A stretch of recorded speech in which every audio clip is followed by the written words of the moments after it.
She was eating lunch at home when she first felt something was off. The weather had been gloomy and wet, typical of southern China around Spring Festival. She would have inhaled the water droplet. Within it, countless particles, filled with fungal spore casings, bacteria, and other debris. And among the tinier contents of this droplet, there was a new virus, which ended up finding its way into her body. She began to have a growing discomfort in her stomach, which turned into nausea. She felt clammy, and her head felt foggy. She took her temperature and found that she had a slight fever. The virus was busy attacking her tissue and spreading deeper inside of her. She was already an ideal host, being slightly overweight and immune-compromised, living in an environment with increased humidity combined with pollution and environmental toxicity. Her body was already beginning to respond to her environment with mucus production and inflammation. This is a general attack strategy the body uses for unknown invaders. It causes widespread destruction, systemic destruction that's responsible for a lot of chronic diseases. And it opens the gates for pathogens like the novel coronavirus. It was in this state of weakness that the virus found easy access to spread throughout her body. As it spread, her body responded by turning up the heat even further.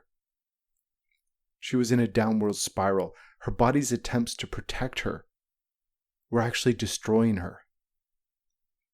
This is because our body's water metabolism is kept in check through a sweet spot of inflammation. Some inflammation is good, too much is bad. When it gets too high or too low, it causes flooding. So inflammation and water metabolism are two of the core aspects that life depend upon.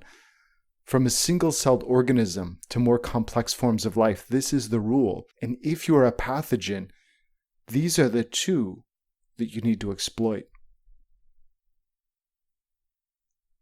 As her fever spiked, she went to the hospital. There, the test confirmed that she had contracted the coronavirus. She was diagnosed, but had to wait in line for a hospital bed to be available. While in line, her nausea began to feel even worse as she started hearing people say things like, "I heard Western medicine has nothing to cure this. Even if they can fix it, you won't be able to get a bed for days. We're all lining up just to die in this giant room." She felt queasy and nauseous before, but this news was causing a palpable panic for all of those stuck in line, and she could feel it viscerally in her body. They didn't know when they would have a bed for her, and even if they did, there's no guarantee that it would be useful. She began looking at different options. She saw a Chinese medicine doctor who looked at her lab work and history and took a photo of her tongue. She wondered if he would really be able to help her, and secretly he was wondering the same. There's absolutely no room for error in this one. He got a dream team together of some of the top doctors in his field, and they methodically went over the case together in a social media group. Her symptoms were that there was a low fever, which developed into a repetitive high fever. Western medical treatments were unable to bring the fever down. Besides the high fever, the patient had a poor appetite. Her tongue was dark, hinting at poor blood circulation, possibly due to the spike in inflammation. Her tongue biofilm coating was very thick, greasy, and turbid. Her stools were very loose and sticky. Chinese medicine looks at pathogenic microbiota according to where they are in the body and their relative temperature and moisture demands, and how they are terraforming the environment around themselves. This is considered a syndrome because, yes, you may have a single pathogen, but it's not there alone. Opportunistically, it goes there with an entourage of other pathogens. What they all share in common is that they like the environment. If you can change the body's environment by adjusting temperature and moisture, you can make it impossible for them to thrive and spread. So while Western medicine is very good at identifying a specific bacteria or looking at genomic sequencing, Chinese medicine is incredibly good at looking at the system's biological aspect. One is more the alchemical, one is the chemical, and looking through these vantage points has proven to be useful. In this case, they had a complex syndrome based not only on her symptoms, but how her body was being destroyed and the measures needed to bring the various microbiomes of her body back into balance so they could fight the infection. They needed to enlist 1 trillion microbiota to help keep this virus in check. There was damage to her water metabolism. That wasn't good. That meant, aside from the virus, there was going to be a bloom of pathogenic fungi and bacteria and other viruses who would be opportunistically taking advantage of this weakness. And this condition, this overall condition of compromised water metabolism and the pathogenic opportunistic microorganisms' involvement with this is called dampness. From this systems biology vantage point, we can find that they're using different terrain in order to escape. Just like if you're shooting at animals in the forest, they're going to find some place to hide out. These microorganisms sense that they're under attack and they find places to hide. And in this particular case, they found that they were hiding in tissue traditionally called the moyuan, which is akin to the fascia. Fluid in the body moves through pumps. And when you have a contained space, you have pumps and vacuums, which are kind of wicking up and pumping the fluids from one area to another. And fascia has this ability, fascia, which is tendon-like. When you cut into meat, it's the white stuff in between the layers that kind of holds everything together.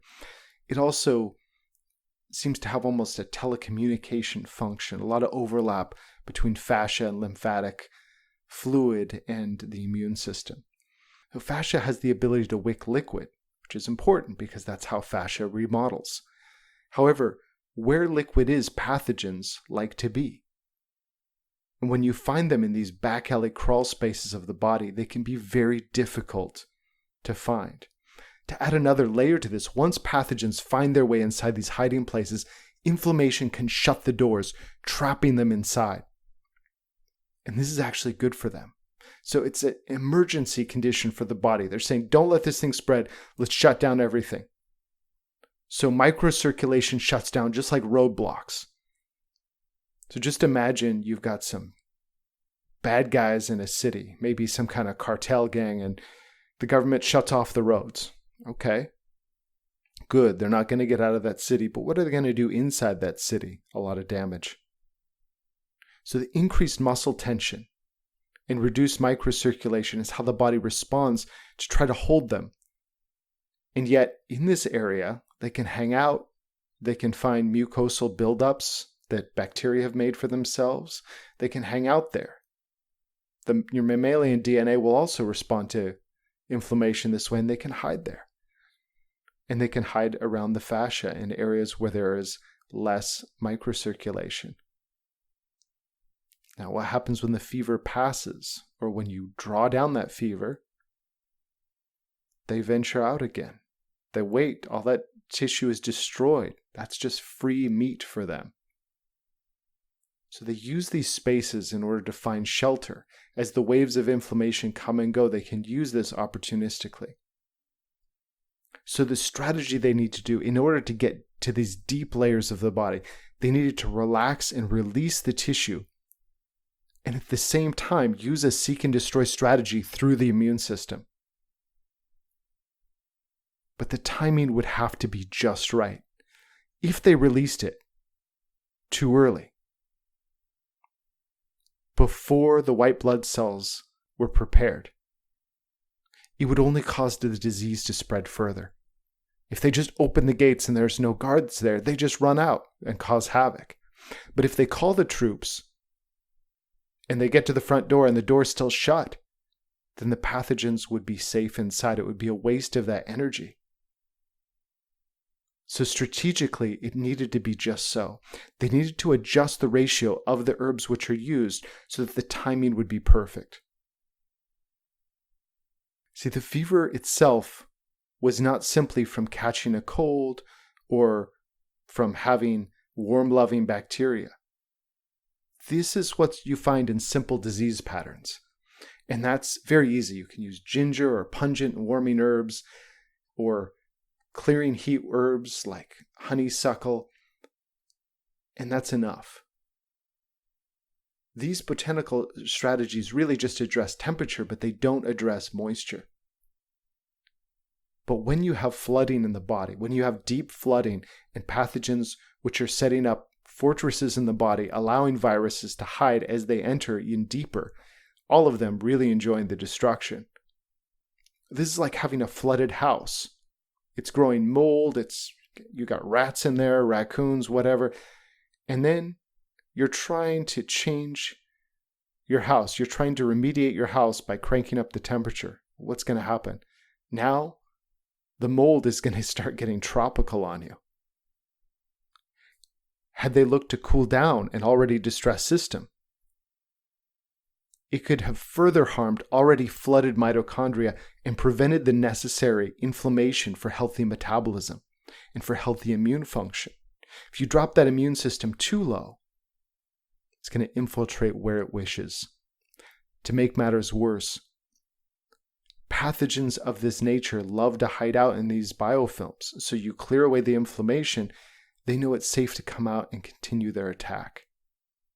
So these doctors needed a strategy of resolving the water retention and moist-loving microbiota using a strategy of breaking the accumulations inside to expel the pathogens outward. They also needed to time it so that the microcirculation would be open at just the right time, so those hidden tissues could get the white blood cells needed to take out the invaders. There's this narrow window of time, and they needed to make sure that all of the herbs were present and hitting at just the right time in order to accomplish this. Now, this is something a single herb just can't do. And if you start adding more herbs, as it is with any medicine, you add more medicines, guess what you get? Side effects. So as they added more herbs to this formulation, they needed to engineer the formula so that the herbs would cancel out each other's side effects while potentiating their ability to carry out the mission. It wasn't enough for them to just harm the invaders. They needed to do so while gently maintaining an equilibrium of pressure, inflammation, moisture, and temperature. They needed to approach this case, both as generals skilled in the arts of war and strategy and tactics, and at the same time as master gardeners who were there to nurture and support her along the way. The strategy, tactics, and timing needed to be in alignment to ensure a swift victory with few cellular casualties. The formulas they used were first 活泼虾令汤, and they combined it with 大元饮. They also added low doses of banlangan and hujiang, 5 grams and 3 grams respectively. Okay, so this is a lot to unpack, but I'll give you a big picture view. 活泼虾令 has herbs in it, such as sanrentang, which regulate water metabolism and in particular have an effect on aquaporins. Aquaporins help maintain healthy water distribution in the body. You can just think of them like aqueducts, taking water away from where it shouldn't be into where it should be. Herbs like baishao are used in the right dose, in the right ratio, to relax muscles and fascia, to release the tension and allow white blood cells to find the hidden pathogenic entourage, which was teaming up with the novel coronavirus. This was necessary to release the gates, and the ratio was very necessary to release the gates without letting the pathogens escape to invade the rest of the body. Overall, they needed to regulate the three main microbiomes of the body: the skin and respiratory microbiome, the gastrointestinal microbiome, and the urogenital microbiome. If they could bring these into harmony, they could enlist 1 trillion bacteria, viruses, and fungi to come to the aid of this poor woman and, through competition, make it very, very difficult for the novel coronavirus to spread. These formulas take a cold and wet body climate of somebody who's living in a cold and wet environment. They drain the water and gently warm the body. Then they chose herbs which have been shown to dissolve mucosal biofilms where pathogens love to hide.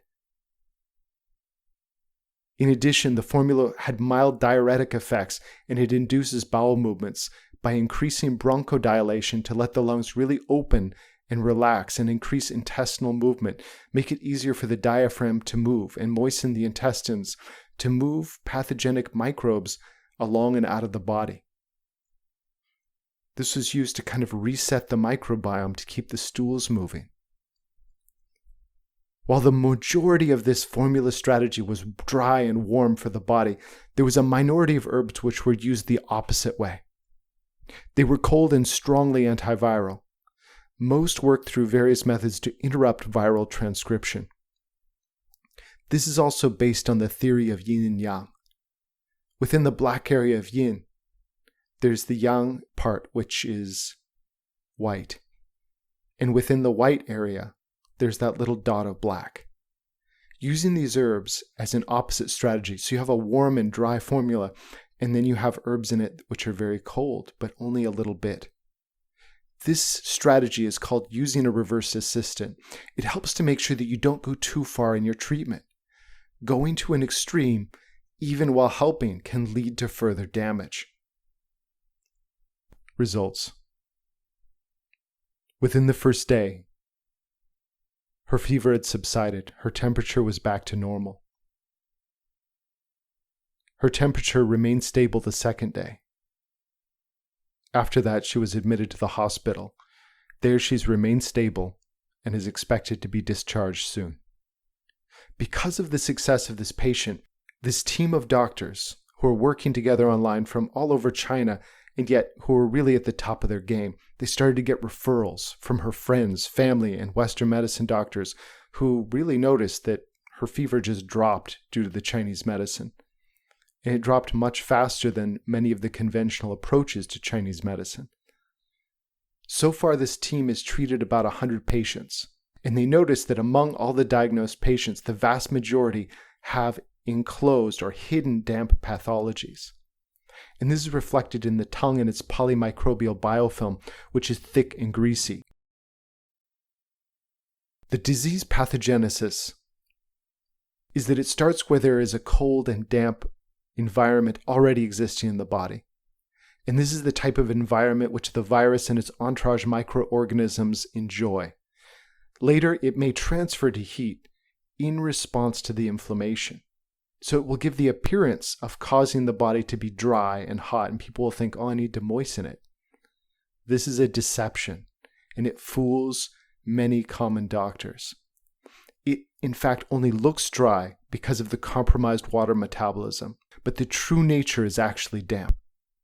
This is a major oversight people are making in trying to treat this disease. This team of doctors suggests, first of all, prevention.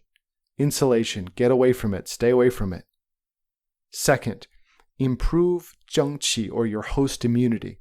This, however, absolutely does not mean, oh, I'm going to use this herb because it says it boosts my immune system. Herbs like huangqi or renshen, which are herbs which increase qi or gas in the body, can actually aid lingering pathogens and prevent healthy water metabolism. The way to strengthen a garden is by understanding the needs of the garden and supplementing or reducing accordingly. Simply adding more of something isn't beneficial. We have to approach it intelligently to maintain homeostasis. If your garden isn't flourishing, simply adding a lot of sun might not be the answer. The place might actually be dry. If you see dry leaves, the roots may be rotting, and adding more water won't help. You really have to take an approach as a gardener to garden yourself.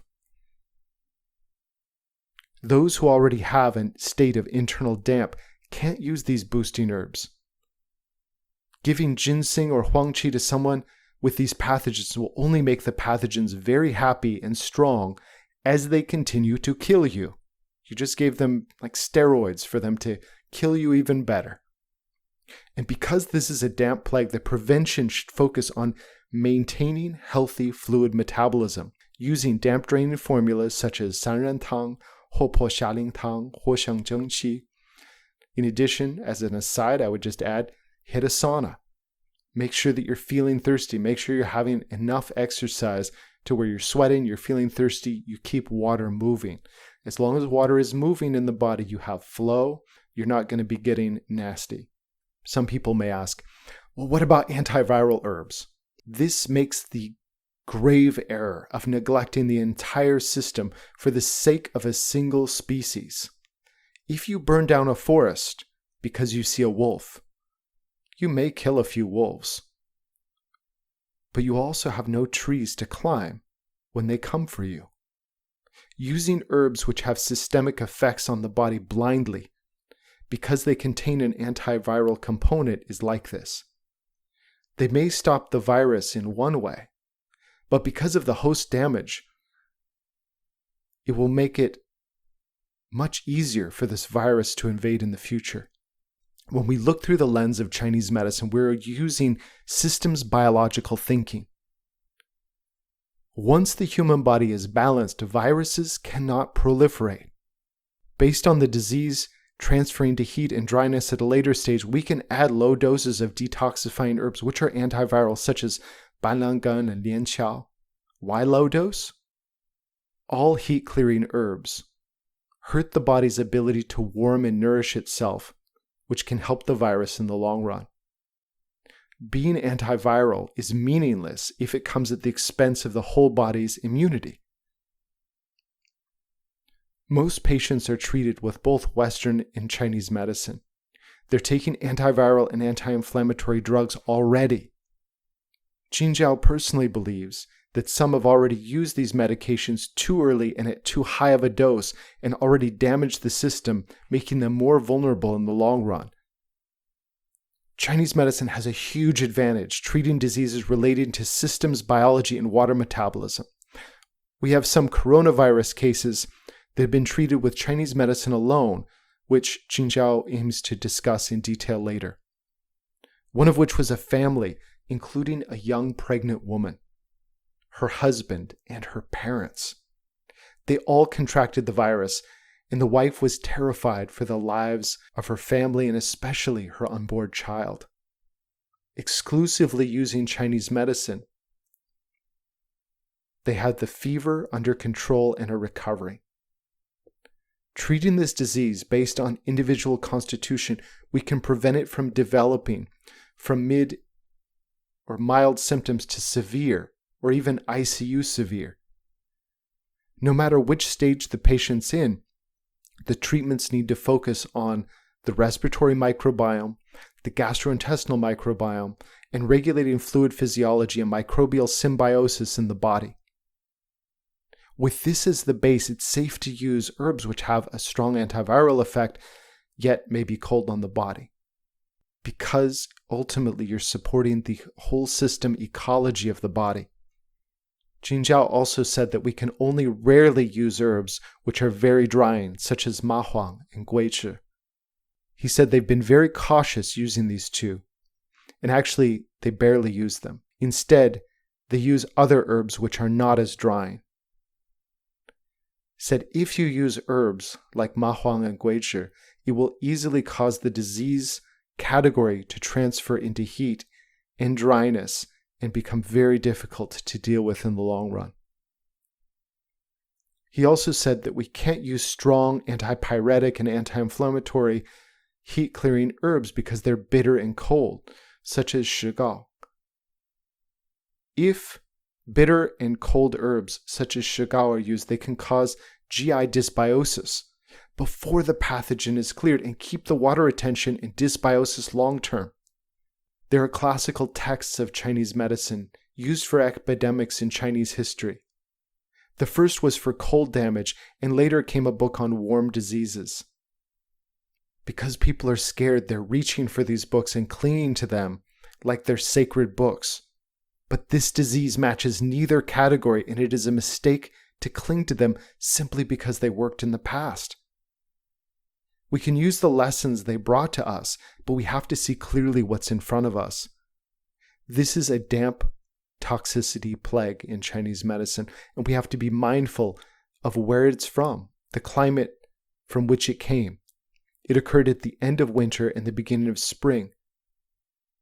This is where there's a physiological change in the body's immune system and blood circulation moving upward and outward to the periphery of the body.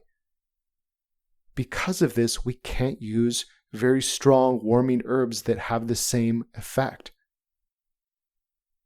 This is the biggest mistake people are making right now, is not understanding this context. But for you, you probably want to get this right, and you probably want to contact your Chinese medicine practitioner and make sure that your water metabolism is in an ideal state. In an article from February 2020, titled Clinical Observation of 34 Cases of Novel Coronavirus Pneumonia Treated by Chinese and Western Medicine, Liu Qingquan, Zhang Boli, et al. Found that the transfer rate from common symptoms to severe symptoms was 5.9% when using integrative approach. However, it was 33.33% when using Western medicine only. The clinical cure rate went from 94.11% using an integrative approach down to 61.11% using Western medicine only. And in order to return the body to normal temperature, it took 4.38 days with Western medicine alone and 2.64 using an integrative approach. And then finally, looking at how many days it took until clinical symptoms were absent. For the integrative group, it was 5.15 days. And for Western medicine, it was 7.15 days. The blood tests also displayed the same tendency in more detail. An integrative approach is necessary for our survival and long-term success as a species. We need to look at these ancient systems of medicine and how they're looking at a systems biology approach to the body. They're looking at the body in terms of ecology. And in doing so, in taking this holistic approach and the specific approach, we can dramatically reduce symptoms, reduce suffering, reduce virulence, and increase quality of life. Because whether or not you ever become exposed to the coronavirus, the fact is, with global warming, these types of diseases, these disease patterns, these disease syndromes are going to become more prolific. And this is what you really want to lean on your acupuncturist to make sure that you're in an optimum state of health. Also, you want to, wash your hands and make sure you have a mask around. Speaking of which, Jin Zhao asked us to send protective clothing and masks for these TCM doctors on the front lines treating patients without protective equipment. We answered, sent protective clothing and masks, and I'm really touched because Chinese medicine practitioners from all over have been donating. Chinese Medicine That Works ran a campaign as well to collect donations. That's gone directly into buying the protective clothing and masks, sending them to the front lines for the Chinese medicine doctors who are actually making a dent in this. We need an integrative approach. And to do that, we need to keep the best and brightest Chinese medicine doctors alive today, alive and well. In addition, I've offered our Microbiome Mastery program, which teaches these methods of systems biological thinking for damp diseases. The first 100 pre-sales go to fighting this damp plague, buying necessary equipment, and exploring objective ways to measure for dampness in the human body so that we can do our best to fight back against this growing epidemic and epidemic type. Because after this is over, you're going to see disease-resistant yeasts and fungi who may be from a northern climate, yet they have crossbred hybrid vigor with more tropical diseases. This is something we just need to be aware of right now. Jin Zhao and his colleagues are working together. They're on social media working together. That's what acupuncturists in the United States are doing together. They're getting together, they're putting their heads together to find the best methods that work. If you'd like to hear Jin Zhao's recording from WeChat, stay tuned to the end of this podcast and you can hear him speak about it in Mandarin. In the meantime, please consider objective ways to treat dampness and send me an email with any ideas that you have. I'm very serious about exploring this in detail. Thank you so much for listening to the Botanical Biohacking Podcast. I'm your host, Dr. Andrew Miles. 我们是通过在武汉的一个中医，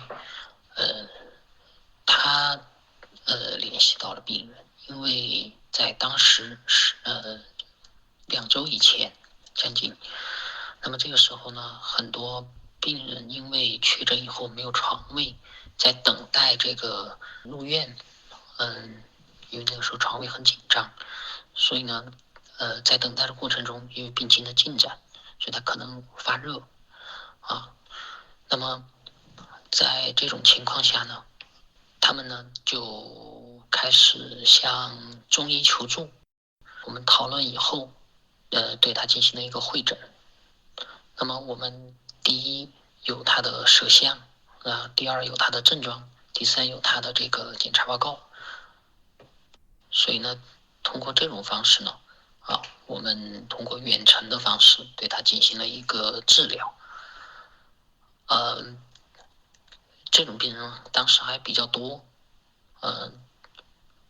包括到后面，有的病人因为在进入方舱以前，也是这个通过我们这个武汉的中医，然后对他们进行一些这个帮助。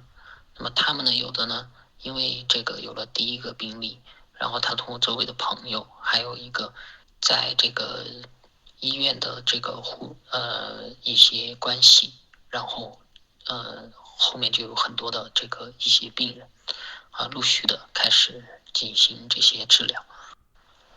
那么当时他有什么症状呢？当时他的症状第一个就是高热不退先是低热，低热以后呢，然后就高热然后反复的高热因为当时呢，因为这个西医呢说没有任何的这个特效的药物，所以说整个病人都是比较恐慌的，可以说整个这个氛围整个空气里面都弥漫着比较恐慌，因为大家觉得没有药治然后这个发展到后期又是一个肺炎到后期这个如果进行性加重的话，很容易在应用抗生素和这个抗病毒的药以后呢，出现这个炎性风暴所以呢，当时大家都比较紧张。那么我们看到第一个是他有高热，第二个是饮食非常差，第三个呢就是这个他的舌苔舌质，从照片上来看，他的舌质比较暗，他的舌苔非常的厚腻非常的厚腻浑浊然后呢他的这个大便呢是这个很稀的黏质不爽，所以我们当时根据这个情况呢，就给他这个辩证是一个邪气伏于末源寒湿郁闭这么一个情况所以我们第一步就要对他这个病机进行治疗。那么他这个发热不是简单的受一点寒郁闭，也不是里面有热所以说单纯的去心闷，单纯的去清热都是没有办法解决的，它主要是要把里面的湿浊把它化掉所以叫内溃外散把这个问题才能够这个高热才能解决。所以我们根据这个情况呢，就用了一个处方，就是霍普夏令汤加上达元饮的加减。然后呢，我们也认识到这是一个疫嘛，瘟疫嘛，那么它里面还有一些这个毒血在里面，所以说在这个基础上，我们做了一点点的这个像板蓝根虎杖非常低的剂量，3克虎杖5克板蓝根，然后给它这个做一点解毒的药物。那么我们开始开出去这个处方的时候呢，我们也没有说一定觉得很快就会好，我们当时说这个我们要观察我们所以只开了2副药。然后非常幸运的是呢，他这个2副药吃下去以后呢，1副药吃下去以后他的热就退了，那么他的高热就退了。那么第2副药吃下去以后呢，他就热就很稳定了。那么这个热退了以后呢，这个病人呢，我们就没有再治疗了。为什么呢？因为他热退了以后，这个时候非常幸运的是他有床位了，所以他就入院了入院以后呢现在还在医院里面进行治疗，情况非常的稳定，逐渐都在好转，应该不久就要出院了。那么有了这么一个病人以后呢这个时候呢，他周围的朋友，他的病友，还有包括他医院里的医生就比较重视说这个退热这么快然后逐渐的就更多的病人就聚集在这个医生周围。那么我们现在治疗了大概有100个人吧左右，100个人左右都是确诊的或者高度疑似。那么因为确诊的条件，一个是这个要查这个核酸，第2个是要有 CT。那么如果没有查核酸之前呢，那么 CT 是一个重要的判断标准那么很多病人因为在当时没有查核酸，只能拍 CT， 那么我们一看 CT 它有膜玻璃样的阴影，所以基本上就能够确定他就是这么一个病人那么其他的很多病人就开始进行治疗。我们通过观察发现这一类病人得了这个病的病人，绝大多数情况都是有湿浊淤闭的这个湿毒淤闭的这么一个现象。那么从主要看什么？看舌苔主要看舌苔，舌苔非常的厚腻这个病呢，它主要是湿毒。那么感染了这个湿毒易毒以后呢，它有几个转归的方向。第一个呢因为前段时间非常冷，寒湿的表现非常重到后期呢，它可能是化热，微微有一点化热，微微有一点化燥，因为堵住了，就像这个traffic jam 一样它堵住了以后，它开始化燥化热但是整体的治疗我们都是要去治疗这个湿毒去治疗这个湿。那么从这个预防来讲呢，我们中医讲2个方面，一个是正气，一个邪气两虚相得嘛那么第一个是我们从邪气的方面来讲呢，我们要尽量去隔绝它。所以说现在国内呢采取了很多方式相当于是大家互相都尽量把自己隔离开这是一个非常有效的方法虽然给大家带来很多的不方便，但是呢非常有效的避免了这个控制住了疫情，避免了这个疫毒的这么一个传播。那么第2个方面呢，就是正气，你怎么样把正气把它这个补充保持我们的正气比较充足这种情况。那么我们怎么去保证我们的正气非常的充足呢并不是说我们去一方面的去滥用不义的药物为什么呢？因为我们每个人的体质不一样虚的人正气虚的人我们才应该用补益的药。即便在补益的这个方向上，我们也有很多个这个不同的症型，比如说气虚的我们应该怎么用阳虚的应该用哪些如果它是这个阴虚的，我们应该怎么去补充我们的正气？像黄芪这一类的，它反而容易闭表反而不利于这个我们这个化湿。那么像生地这种地黄这一类的这个滋阴的药物呢，又比较滋腻要损伤我们的这个，要阻碍我们的脾胃的运化，也不足以这个帮助我们正气的恢复，反而会阻碍我们正气的这么一个充盛。那么所以我们建议呢，要去预防呢，你要补充正气呢，一定要根据自己的体质。那么还有一类呢，就是说有湿邪的，本身就加一点湿的，那么就更不能用了。那我们主要还是从这个化湿来入手。那么从邪气的性质来讲，如果我们要对它进行预防，我们还是认为，第一，这个疫毒它就是一个以湿邪为主的，那么我们要针对它进行一些化湿的这些药物。那么比如说像三仁汤像什么这个藿蒲虾苓藿香正气这一类的药物才是行之有效的。那么很多朋友问，那我是不是要抗一下病毒呢？我们说我们中医没有抗病毒这个说法，身体好了它自己就抗病毒了我们不在我们的中药里面去找那些所谓的抗病毒的药。那么我们可以根据这个邪气的性质，它的传变，我们后面观察到它容易化燥化热的这么一个特点，少量的佐以一点像解毒的药像比如说板蓝根或者非常低剂量的连翘。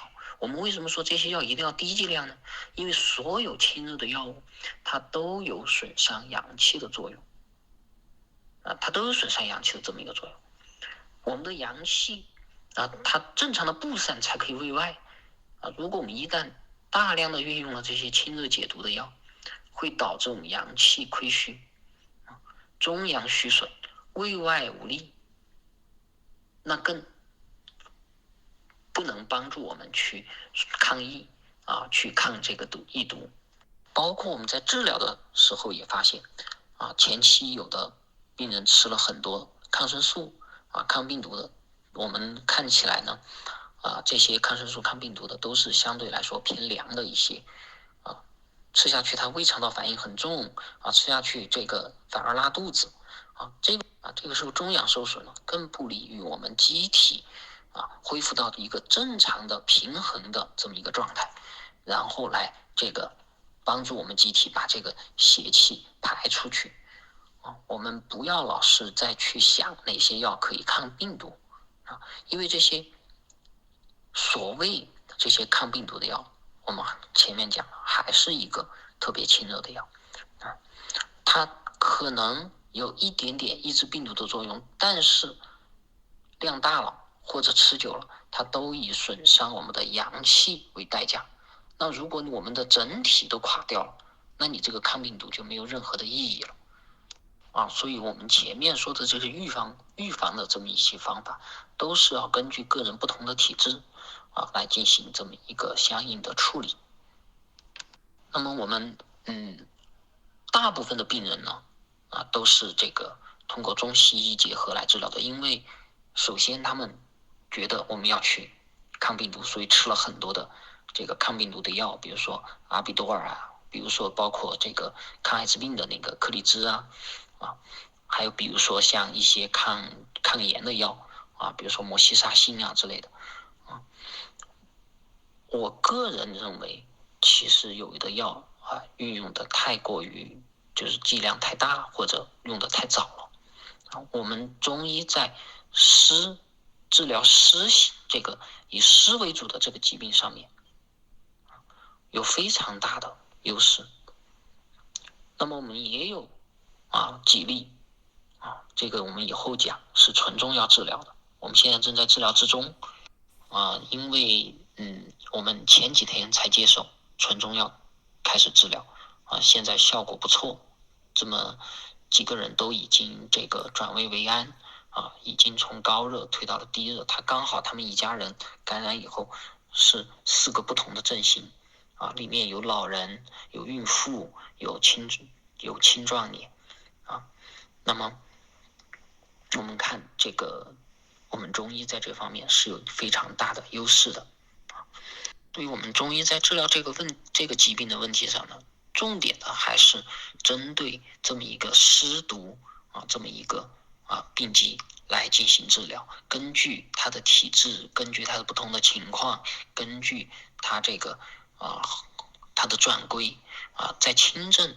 中症、中期阶段就如果我们可以解决的话，它就不会像重症和危重症这个发展因为危重症呢，我们就基本上看不见，因为那个在医院的 ICU 里面。但是重症，我们刚才讲了，那一家人里面有2、3个都是重症。其实像我们第一个病人，他也是重症，因为他在高热他如果入院的话，一定是会给他发这个病危通知书的。所以我们不论他是在哪个阶段，我们的认识都是应该是以这个，所以我们整个治疗的这么一个这个思路呢，就是宣肺、化湿，这个在这个基础上做一点点解毒，然后根据它的不同的体质，因为有的是气虚，有的是阳虚，有的是这个气阴不足有的是正常的体质，有的是本身有湿热的这么一个体质，有的还有一点热性的体质，它出现了不同的一个和其这个转归吧不同的这么一个转归，那么有不同的表现，就表现出不同的症型。那么根据这个它的不同的症型来加一点其他的药物总体来讲，我们的效果是很不错的那么最后再补充一点，就是我们在治疗的过程中发现呢，我们的这个宣肺的药物不能太过干燥，清热的药物呢也不能太过的苦寒，所以我们应该选择一个不是特别干燥，比如像麻黄、桂枝，我们用的非常的谨慎，基本都没有怎么用，我们选择了其他的解表的药物然后清热的药物呢，第一个是在剂量上我们把它控制下来给的非常轻那么也没有用像石膏这类苦寒的药物所以我们整个过程中呢取得了比较好的效果。因为如果一旦大量的用像麻黄这一类的药物，那么很容易就化燥肺气还没宣通，但是燥热就已经重生太过苦寒呢，你这个热还没有清完呢，那么它可能中阳就伤了，这个湿又郁闭的更加的厉害所以整个我们的这么一个治疗的方案呢是这样一个思路这是我们这个通过治疗这么将近100例左右的这么一个病人，我们总结的这么一个经验。那以后呢，等这个后面我们选择一些相对来说比较典型的一些案例，我们才能跟大家一起进行分享。那么我们对这个病的认识它不是伤寒，也不是单纯的温病，它就是一次这个古人讲的瘟疫。那么对这个瘟疫来讲呢它也不是简单的像寒疫，它就是一个湿为主的湿毒疫只是由于它发生在这个冬春之交，寒的性质相对多一点所以说这个我们有的专家说它是寒湿疫我们也认同这个观点，但是不能简单的去运用所谓的大量的这么一个太过于辛温的心燥的这么一个药物